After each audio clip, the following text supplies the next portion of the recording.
The Breakfast Club, 1985. 20 weird facts that will shock you. Remember the first time that fist froze in the air and the music hit you in the chest? Behind that moment was an empty suburban school, a library built in a gym, and off-camera sparks that nearly changed the cast. Studios tried to sand down the edges. The kids, and Hughes, pushed back. Here are 20 strange, funny, and sometimes uncomfortable truths that made one Saturday feel so big. Can you guess which one will surprise you the most? Number 1. Forget fancy Hollywood studios and million-dollar sets. The Breakfast Club was filmed inside a genuinely abandoned high school that felt more like a ghost town than a movie location. Maine North High School in Des Plaines, Illinois, had been shut down due to near-empty student enrollment, leaving behind empty hallways that echoed with teenage memories. For Hughes, it was absolutely perfect. The building itself radiated that authentic sense of isolation and forgotten dreams. You might be surprised to learn that iconic library where all the emotional breakdowns happen is completely fake. The school's real library was so small and depressing that it looked like a closet. So the production crew built an enormous library set right inside the school's gymnasium. Every tear, every confession, every moment of vulnerability you see on screen is actually happening in a dressed-up gym. And if that wasn't weird enough, during filming breaks, parts of the building were being used for police SWAT team training exercises. The cast was literally sharing their workspace with heavily armed officers practicing raids. Number 2. Emilio Estevez was originally cast to play the chain-smoking rebel John Bender. Yeah, the same guy who became the sensitive wrestler Andrew Clark was first supposed to be the bad boy in the trench coat. But there was one massive problem that nobody saw coming. They couldn't find anyone else who could convincingly play the jock. Hughes had this incredibly specific vision for Andrew Clark. He needed someone who looked physically intimidating on the wrestling mat, but could also crack emotionally and show real vulnerability beneath the surface. Actor after actor auditioned for the athlete role, but nobody had the right combination of physical presence and emotional range. Meanwhile, Estevez had the perfect athletic build and the acting skills to pull off Andrew's complex character arc. So, in a panicked last-minute decision, the entire casting was shuffled around. Estevez moved to the jock role, and suddenly, they needed to find a completely new rebel. That's when Judd Nelson walked in with his raw, confrontational energy and made everyone in the room uncomfortable, which, for Bender, was exactly what they needed. Number 3. Speaking of Judd Nelson, accounts differ.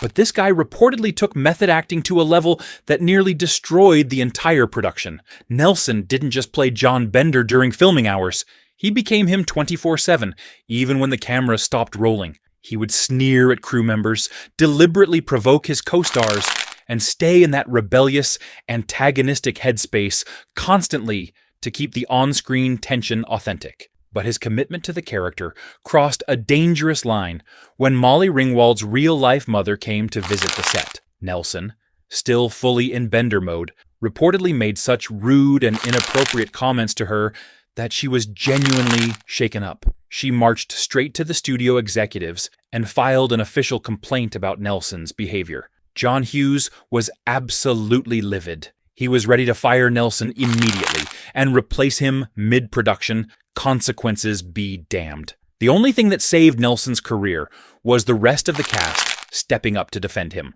They convinced Hughes that Nelson's obnoxious behavior was actually making Bender more believable and powerful on screen, but the damage was done. Hughes was upset enough that they reportedly didn't plan to work together again, a tension that, for better or worse, still colors how fans read Bender. Number 4. That legendary dance scene that everyone remembers and loves, it was never supposed to exist.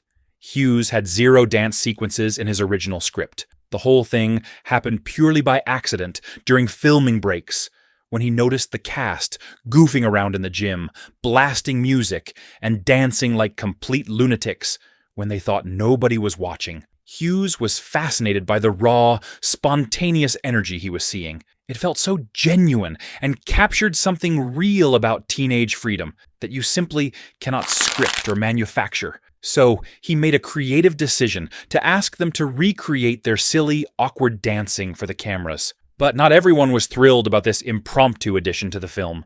Nelson absolutely hated the idea, calling it cheesy and completely out of character for a hardened rebel like Bender. He even tried to refuse to participate in the scene entirely. Hughes had to find a compromise by keeping Bender's dancing minimal and shooting most of it in mysterious silhouette. Even so, that accidental dance montage became one of the most iconic and memorable moments in the entire film. And that wouldn't be the last off-the-cuff choice that made the final cut. Number 5. What you see on screen is actually the sanitized, studio-approved version of Hughes's much darker original vision. Earlier drafts reportedly explored darker beats, including abuse, disordered eating, and self-harm that made studio executives break out in cold sweats. In Hughes' original version, Bender wasn't just verbally mistreated by his father. There were heavy implications of serious physical abuse and violence. Claire's storyline included graphic scenes dealing with eating disorders and dangerous body image issues. Allison's character was far more withdrawn and clearly struggling with what appeared to be suicidal thoughts and self-harm. Brian's academic pressure led to a complete mental health breakdown that wasn't balanced with any humor or hope. The studio bosses were terrified they'd end up with a movie that would traumatize teenagers instead of inspiring them. They demanded that Hughes tone down the darkness, completely rewrite problematic sections, and remove the most disturbing psychological elements. What we got was still emotionally raw and powerful, but balanced with enough light and hope to keep audiences from walking out feeling destroyed. Number 6. Here's something that almost no Hollywood director would ever dare to attempt. Hughes made the radical decision to film The Breakfast Club in perfect chronological order, scene by scene, exactly as the story unfolds. In the movie industry, this is practically unheard of because it's expensive, time-consuming, and logistically nightmarish. Most films are shot completely out of sequence to save money and accommodate actor schedules and location availability. But Hughes had a brilliant psychological reason for his unconventional approach. He wanted the emotional evolution and bonding between the characters to be completely genuine and authentic. The cast started filming as virtual strangers, both in character and in real life. And just like their on-screen personas, they gradually opened up, argued, bonded, and developed real relationships over the course of production.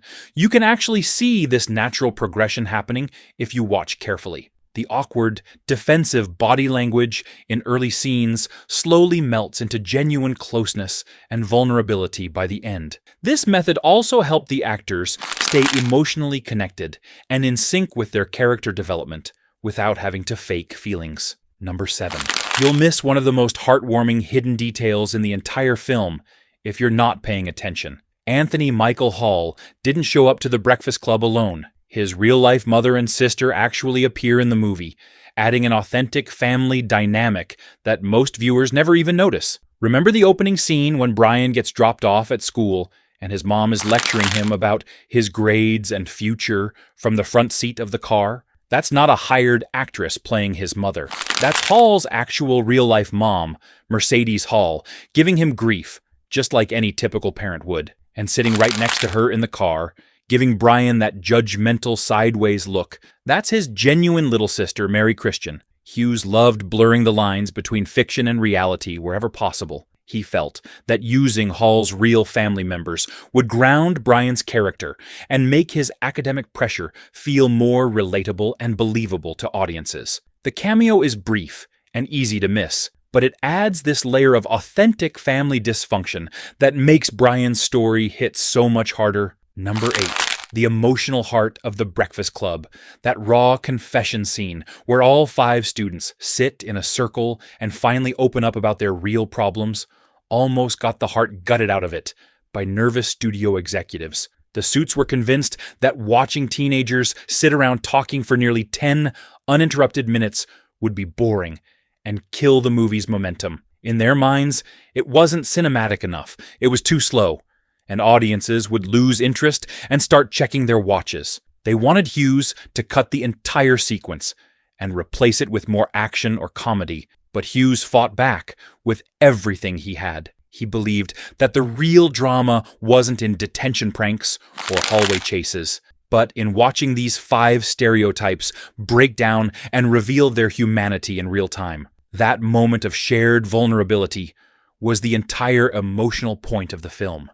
Hughes refused to compromise and even threatened to walk away if the scene was cut. Good thing he stuck to his guns. The circle gives the film its soul.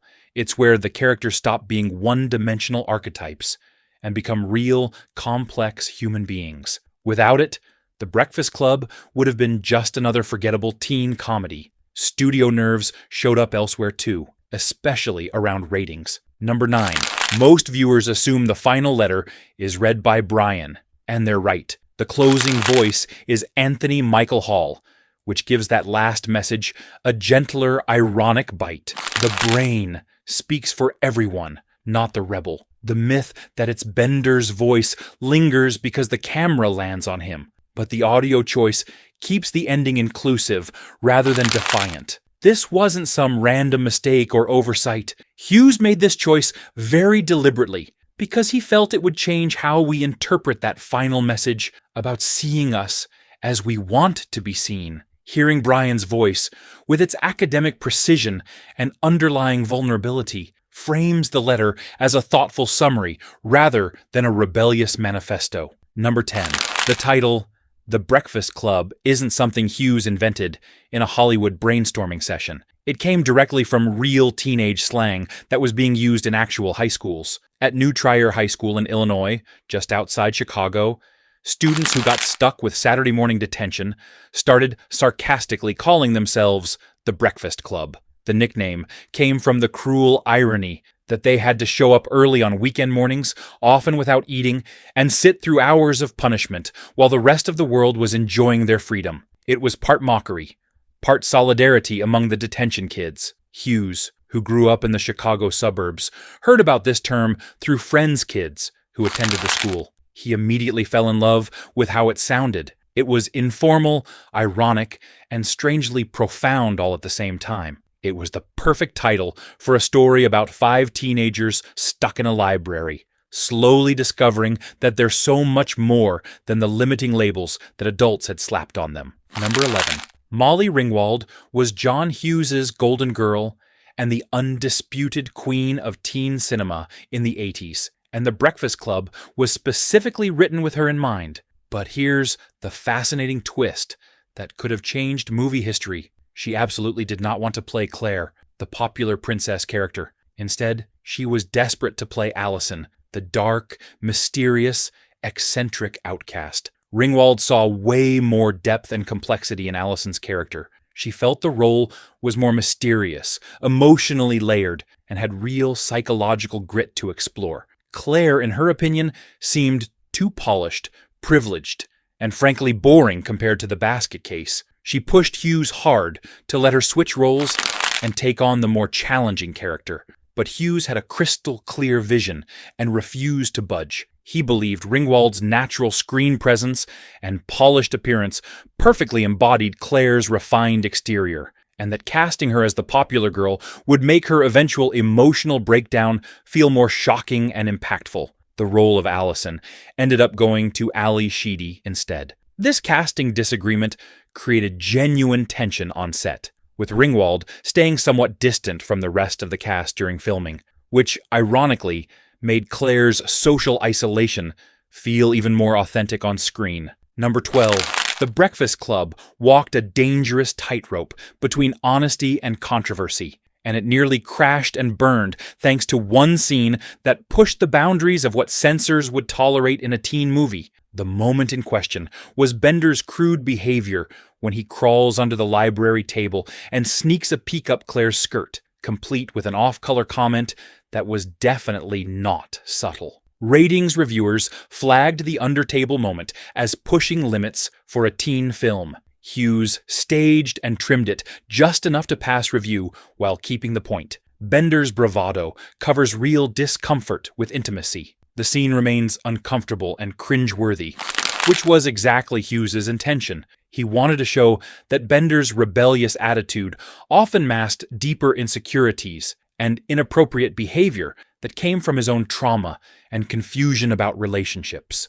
Censor jitters aside, the script's speed was anything but cautious. Number 13. You'd think a film as emotionally complex and culturally significant as The Breakfast Club took months or even years to develop and write, but Hughes created the entire first draft in an absolutely insane creative sprint that lasted just 2 days over a 4th of July weekend in 1982. That's not Hollywood marketing hype. That's the actual truth. Hughes literally locked himself away and pounded out the complete screenplay in a non-stop burst of inspiration, with no detailed outlines, no writing partners, and no corporate interference. When he finally emerged from his writing cave, he had a nearly finished version of what would become one of the most beloved teen films in cinema history. Even more incredible, that rapid-fire first draft didn't change dramatically during production. Apart from studio-mandated cuts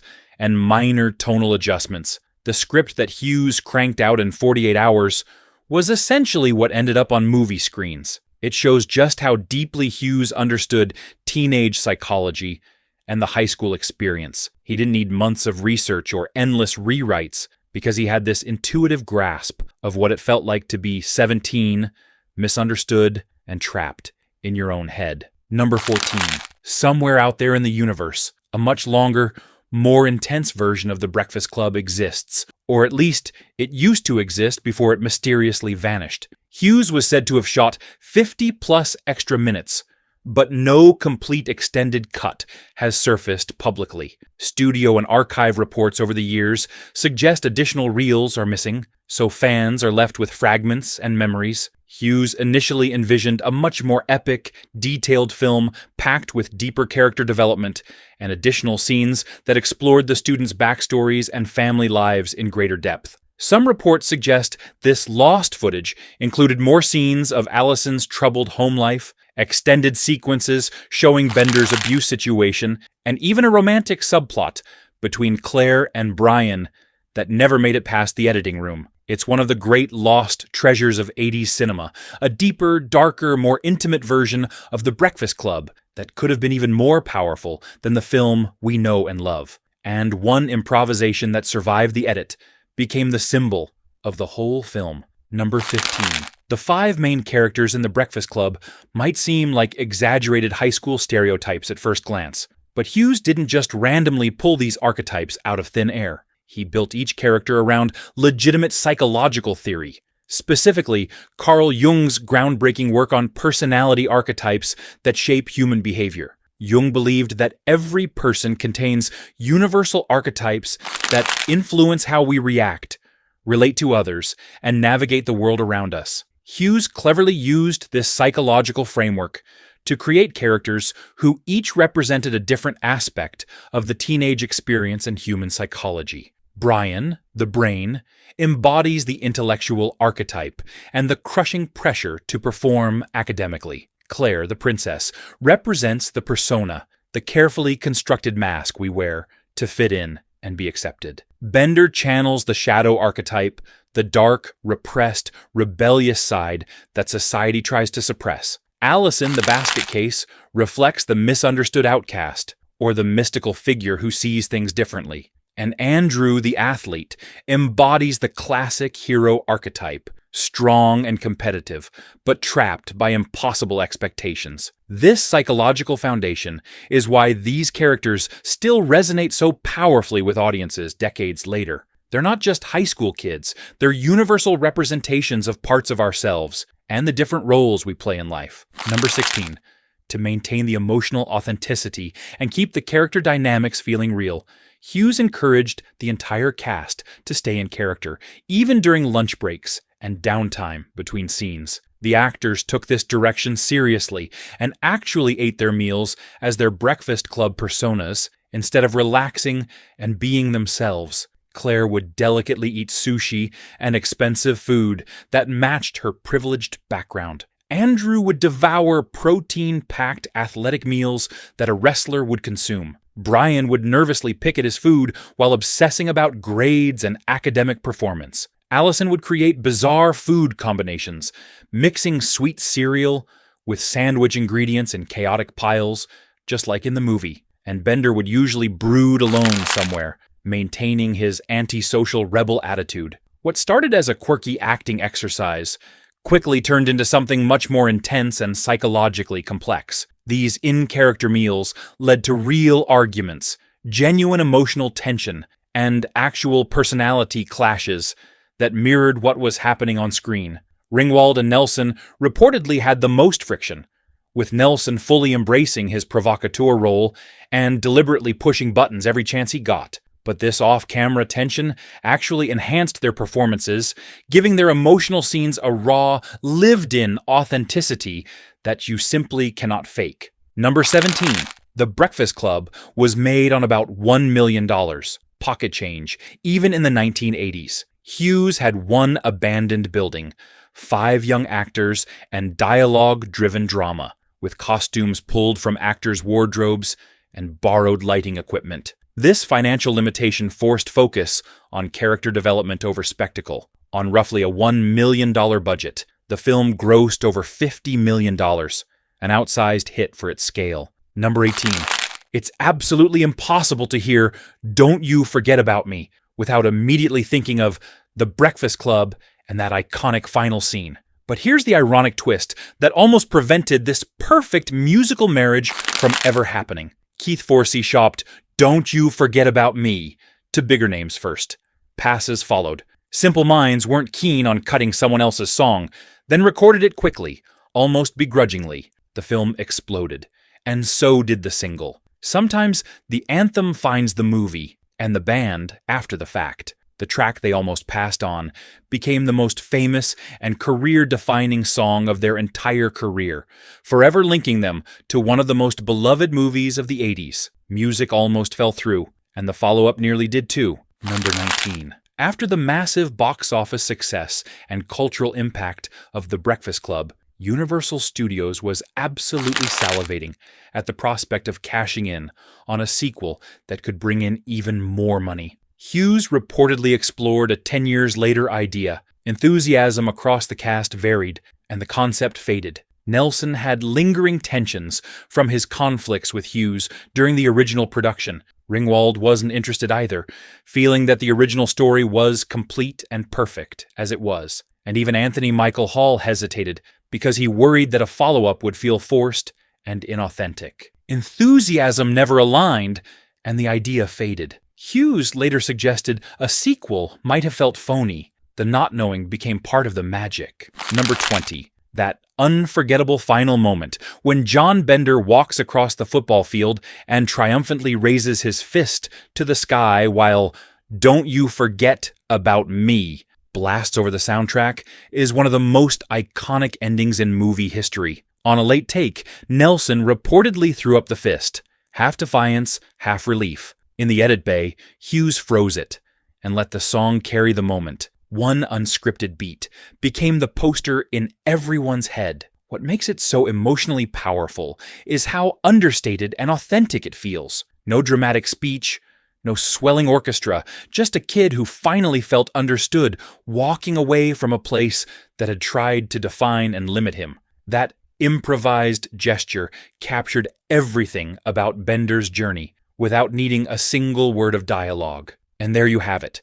20 of the most bizarre, shocking, and incredible facts about The Breakfast Club that prove this quiet little movie was anything but simple behind the scenes. From abandoned schools and police training exercises to method acting gone wrong and studio executives trying to gut the heart of the film, every single aspect of this production was touched by some kind of beautiful chaos. What makes it truly timeless isn't just the memorable quotes or the nostalgic soundtrack. It's all these weird, wonderful details, the improvised moments, the cast conflicts, the hidden family cameos, and the lost footage that add up to something genuinely rare in Hollywood. A movie that doesn't just show you what it's like to be a teenager, but makes you feel every awkward, painful, hopeful moment of adolescence all over again. Whether you were the brain, the athlete, the basket case, the princess, or the criminal, or maybe a little bit of all five, this film found a way to speak directly to your soul. And it continues to do that for new generations of misfits and outcasts decades later. So, which of these facts surprised you the most? Drop your thoughts in the comments, because we're dying to know what amazed you. And if you're craving more deep dives into the hidden secrets of classic films, make sure you hit that like button, subscribe for more incredible movie mysteries, and check out our video on the shocking secrets behind Ferris Bueller's Day Off. Don't you forget about these amazing stories.